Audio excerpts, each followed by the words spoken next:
Okay, so I'm noticing that a lot of people tend to have an issue with people who have bright lights. And what I mean by that is in your personality. And I'm one of those people. I'm going to have a bright light. I'm going to be extra. I'm going to be bold. And it ruffles a lot of people's feathers. And my guess is they don't really know how to digest that. And it's something that does not turn off. And even when it does turn off, they're still bothered. Why? Because I see the beauty in things, the positive side of things. I'm already trying to fix things and solve things already. So when you come to the forefront and you don't have any issues or any problems or any complaints, people tend to have an issue with that. This goes for friendships and also in the dating scene.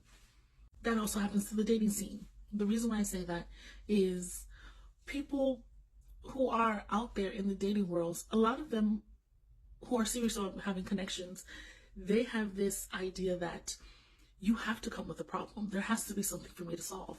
I want to fix some part of you. So if you are already happy, if you are already at peace, if you already have a routine and you don't really need anything, it bothers them. And you become unattractive in a sense because there's nothing for me to fix. So, and people run away from easy life. If you are too easy to get along, so if life with you is too easy, it's almost so unbelievable that they end up sabotaging the connection because I'm waiting. It's like suspense. I'm waiting for the problem. And so if there is not any, so far I'm scared. For a lot of people, that's what they say because they're so used to toxic environments. They're so used to unhealthy connections where they need someone, like I need to save this person and I need to sacrifice my own things to save this person. And we have clinged on and attached ourselves to that way of thinking that when you see something that kind of is good on its own, you don't see the beauty in that. Then they call it perfection. They mislabel it as perfection, and this is not perfection. No one's perfect. No situation is perfect, but that doesn't mean it can't be beautiful. It doesn't mean that it can't be less stressful, and it doesn't mean that it can't be easier. Not easy, but easier. And that just scares people. In friendships, the same thing. People connect more when they connect on struggles. So if everybody's broke and someone isn't broke, that person may be outcasted. If everyone is suffering in some kind of way and that person is not suffering, that person may be outcasted. So it's hard, especially as adults, navigating all these different connections and trying to find alignment. And the reason why I mention alignment is because people don't realize you can be aligned with someone spiritually, but maybe your pockets aren't aligned. If you know what I mean. You could be aligned spiritually, but maybe when it comes to other areas, right? Like as far as sex or your social life, it's different. And so that becomes the issue because you're trying to find alignment in most areas and you know you're not going to get it in every single aspect, but you have to figure this shit out because, honey, if we're spiritually aligned, but your pockets are not aligned with mine, and I want to go on a trip, I'm going to go on the trip with or without you. And we can be spiritually aligned from afar, baby. So, and there's some people who don't understand that, who are not okay with that. And I'm in this space where everybody's for themselves. Like, yes, we may be close, we may be tight, but we have to come out this era of codependency. And that's really big for me. So, yeah, it's definitely not easy. It's so much easier to kind of stay to yourself and keep this bubble of peace. And so that was on my mind because I'm unpacking that now in this space of placing people where they belong in my life. I'm just in a space where everyone can't go and everyone ain't gonna go because I'm gonna go by myself and I'm gonna have a good time regardless of who's there, who isn't there. And this very much so bothers people still because people are tied to the idea that We need to come together in unison. We need to travel together. We need to vibe together. We need to do this together. We need to experience this together. And so people are out there looking for companionship, and that's fine. But understand that we're all adults. Everyone has their own commitments. Everyone has their own free time. And so you're not going to be able to go everywhere with everybody. And does that mean that you rob yourself of the opportunity and the experience of going? And it very well may much be because of the fact that how I've lived my life, I've always kind of been a loner and comfortable in my own space. So, and I do like my quiet time, and I do like my personal time to myself. So I don't have that issue of feeling lonely. And I know that's not something that everyone has the capability of doing. I'm also great with detachment. So because of those things, I'm very much in the space of I like to experience what I want to experience. If I want to do something, if I see something that I want, I'm going to go and get it. How I'm going to get it, I'm going to go experience it. And I'm like, I'm a goer, baby. I'm about the going. And so the only thing that bothers me is wasted time and wasted energy. So if there is an opportunity, I'm going to take it. Once it's not immoral or something like that, of course, but when it comes to opportunity, expansion, baby, I'm about that. So it's just difficult sometimes to maneuver that in certain spaces because people are expecting you to come with certain things. People are projecting certain things onto you from their own experiences. People have an expectation of how they want your life to look and how much fun you can have. Some people want to be in control of the blessings of everyone. So sometimes you may have certain family members that hang out all the time, or certain friends that hang out all the time. So it's like, okay, this one can't be too blessed. And they kind of want to divvy up the blessings. They want to split it. You know, like, okay, you were blessed last week. Let's focus on this one to be blessed today. You were already blessed already, so we're not even paying attention. We have to be focused on this person. And so there's this cycle of restriction, if you get what I'm saying, where people are expected to restrict the amount of blessings they share, restrict the amount of blessings they give to others, restrict the amount of experiences that they have, especially amongst a group or a trio or a duo, around family, around coworkers. You'll see some coworkers have said that this one seems to be blessed more. Well, why can't I have that? Oh, that's not fair that they got that. And so I've been talking about this topic amongst different groups of friends, because I do keep certain groups of friends and they're separate from each other because I've met them in different spaces at different times.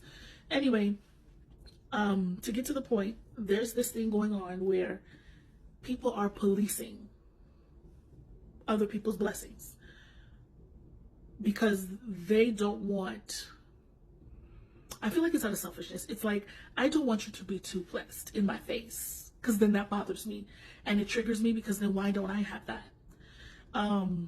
Or maybe you already been blessed. Why do you keep being blessed? That's not fair. So it's out of self-righteousness, but at the same time, it's so misdirected and misguided. And it's just low-key pettiness. And it's low-key like this petty, mean person, mean-spirited vibe where you can't elevate higher than me. I'm okay with you elevating, don't get me wrong, right? Because I'm your friend, or I'm that coworker you can count on. I'm that family member that got your back, but you can't elevate past me, because then I'm uncomfortable.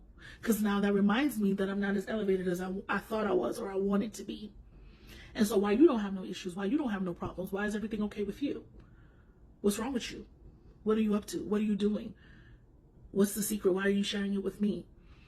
And so usually I'm the kind of person that I just bounce. I'm out, because I know that kind of energy and that pettiness, that's the kind that is very contagious, and it tries to rub off on you, and I'm just not there. I haven't been there for years. I have not been there for years. I'm talking about a decade. So yeah, in those kind of spaces, I bounce usually. And I'm trying now, adulting. One of my things I challenged myself to do was to sit tight and kind of let things flow, because I'm very direct and I'm a person that I like to bring up things, and I'll say, hey, look, I'm feeling this. Like, what is it? Tell me what you want so I can know what to be on. And I'm learning to just let people be. And people have this thing now where they ignore you, or they do shady things to you, but it's so small that it looks subliminal. And it's something that with time, it blows over and everyone forgets, right? Everyone has amnesia. No one remembers when this happened, or, you know, and it's kind of like, it's almost like when people are passive aggressive and they just let time erase everything. And so if you were to bring it up, because I'm that person, and when it's like, huh, really? When? I don't remember that. Because now it's a new day, right? And maybe they're happier, so now it didn't matter anymore. And so I'm learning to just kind of sit still and quiet unless something truly bothers me. And so it just puts me in a space where it's this discomfort of me having to not dilute myself necessarily, but just be silent, right? Be more silent about my blessings, be more silent about my happiness, be more silent about my accomplishments and things of that nature, as to not offend or upset or disturb and disrupt others. And so I know that this is bothering me on the back end, because it's kind of like, but I should feel safe enough to share those things without being outcasted, without feeling a little funniness. I should be free to feel this way and share in certain spaces. And so this is kind of why I don't post a lot of things when it comes to my personal life. I just kind of give advice, keep it there. And I've been doing great with that, but I don't have much to share anymore, because I pretty much shared everything on my YouTube channel. If it's not there, it's probably on my TikTok or my Instagram page for that specific thing. So I've already shared and delved into all these therapeutic themes to help people and pass on what I learned, because it may help you, maybe not. Take what you can from it. It's there, it's free. I have not monetized it in any kind of way. I don't ever plan to, because what the hell. So now I'm in a space where I don't have anything else really to share, because I think I've already covered everything. And so I'm just in the space of living and doing and enjoying and absorbing and taking in. So yeah. And so now that that is here, that moment of just observation and experiencing and just being present, I'm picking up on energies from different walks of life and different people, because I'm more sensitive now that that is kind of my focus. And so it's just something that stays in the noggin, you know? So yeah, I've been discussing this with certain friend groups, and my son, we laugh about it all the time. We talk about it because he has similar issues, and he's like, oh, it's not just adults. It's like literally everyone is on it. He's like, everyone is on it. Everyone's dealing with the same thing, because people have driven themselves crazy, that they really forgot how to truly be there for others. And so it's hard. If you're a person that you like to be there for others, you're good with, you give advice, you show up all the time, it's hard, because everyone is not on that same vibe. And I had to have a space with honest come to Jesus with myself and say, I'm truly just looking for me. I'm looking for a me for me, if that makes sense. I want a lover who is like a lover like me. I want a friend who's a friend like me. I want my social group to be, and that's not realistic. And so that bothers me. That's the part that bothers me, because I cannot be my authentic self, because I'm a very transparent person, and I believe that you can talk about anything and get through anything with communication. And so in those spaces where I don't quite feel like I can be myself, out of the sake of protecting other people's feelings and all that other jazz, I just kind of sit back and say, okay, I'm not gonna say nothing. But then that's not really me. That's not really me, baby. And so now I'm pissed, because now you took me out of my element, because I can't even be myself now. I can't even be myself around you. So now what we gonna do? But I'm not gonna bounce, because that's what I did before. So I'm just gonna give it time. Now, as far as dating, fuck that shit, because I'm gonna be honest, I haven't had horrific experiences with dating. I also haven't really pushed myself out there really too much, but I don't even think I have an interest in that either. I'm gonna just be real with you. Because I always say, if I have to go through some of the stuff that people talk about out there, your girl may be on first 48. Yeah, I'm not even gonna lie. Because the disrespect is just magnanimous. It's crazy. So I'm good. I'm just good. I'm good. I'm good. I'm good, love. So yeah, it's been a while and it's almost a wrap. I just might wait some years for the dating thing. I don't know. Or wait till the aliens get away, like take away all the narcissists and the manipulators, the liars, take away all the cheaters. Just go ahead, beam them out of here, and then I'll give it a try. Yeah. That's where I'm at, and I'm happy to be here. And yeah. So, like I said, I'm still figuring things out, but unfortunately for some people, even this kind of complaint or rant that I'm doing, it's just not enough. It's not enough struggle for some people, so they don't want to hear about it. Okay, darling, I just wanted to point out the skin is skimming, baby. It is glistening. Look at that. Messy liquid liner, which was intentional. I don't have on any brows, which I haven't had on in years. And I don't have on any lip color or anything. I did put on a little lighter, like a what is called highlighter. I put like a dab here and a little dab here, and that was all she wrote today, and that was intentional. And I got a lot of compliments. A lot of people told me that I was beautiful, and they tried to get my number, and I said no talk. So yeah, but the skin is skinny. Look at that. That's And so I usually just go in with thingy-majiggy. I have a brain fart. What do you call that? That thing that goes under your eye. Concealer.